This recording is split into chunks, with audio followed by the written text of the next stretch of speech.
The north-northeast of San Juan, Puerto Rico, still packing winds of 160 miles per hour.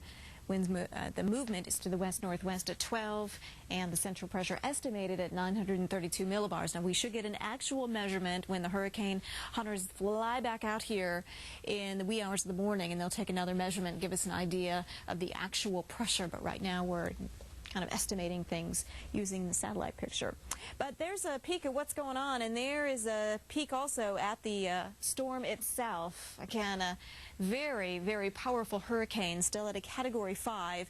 Now, we saw the trend last night and even the night before. We start to see some of the convection kind of waxing and waning, and we start to see it looking maybe a little bit more ragged, but it tends to make a comeback during the daytime, so it still remains to be seen. But we're going to continue to watch this. The eye, by the way, the whole width of the eye, I should say, is the diameter, I guess is what I'm trying to say, is about 50 miles. So it's a very large eye, and it's a fairly compact storm. Thankfully, it's a compact storm because look at that close proximity to the islands, not too far from Puerto Rico, again, but it is passing a safe distance to the north. It will produce some higher surf for the north and east-facing shores, though, of many of those areas. Where it goes from there still remains to be seen. There are still so many unknowns with the other steering currents that will have to get into place as we get later into the week. Those, again, the atmosphere is always in motion, and so we have to see some of these other factors coming into play to give us an idea of where exactly this thing is going to get steered. This is the projected path, but of course, as you get further out, there is more and more uncertainty, so we'll have to watch that very closely. Generally speaking, we're just encouraging anyone from Florida all the way up to the state of Maine to just kind of keep an eye on this. We do think there will eventually be an area of high pressure to the north, and the difference between that high pressure and this extremely low pressure will create quite a pressure gradient. So there's likely, if this gets close enough to the U.S., to create some very strong winds in some places just due to the pressure gradient alone. But again, where this exactly and how close it will be and where it will be in proximity to the U.S. remains to be seen. So we want you to just cautiously watch it and just kind of think in the back of your mind, early part of the week, I need to maybe start making some decisions on what I might do. Boy, it really looks impressive here. And again, very close proximity to Puerto Rico, but just bringing some higher surf to that island. Off the coast of Africa.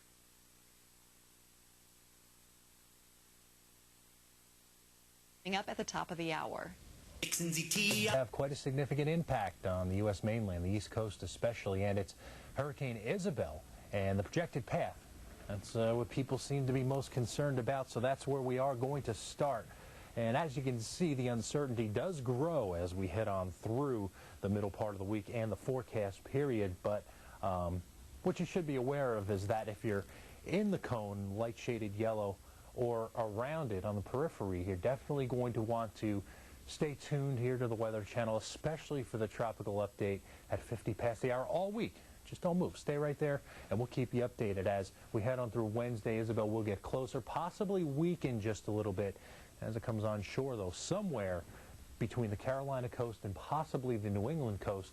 It should still be a pretty formidable system capable of producing some decent or significant damage. So we're definitely going to keep you updated on this situation as we head on through the next couple of days. So the best thing you can do right now, keep tuning back. Keep updated on the current situation. Start thinking about what you would need to do if you were asked to evacuate, what your route's going to be, or if you're going to stick it out, what will you need? Batteries for flashlights if your power goes out. Probably need plenty of canned goods, and anything that you could potentially need, at least start thinking about. And then when you've got to be called into action, you'll know exactly what to do. So there's our projected path. Here's our current stats, the latest from the Hurricane Center. Wind still 155 miles per hour, moving west-northwest at 13.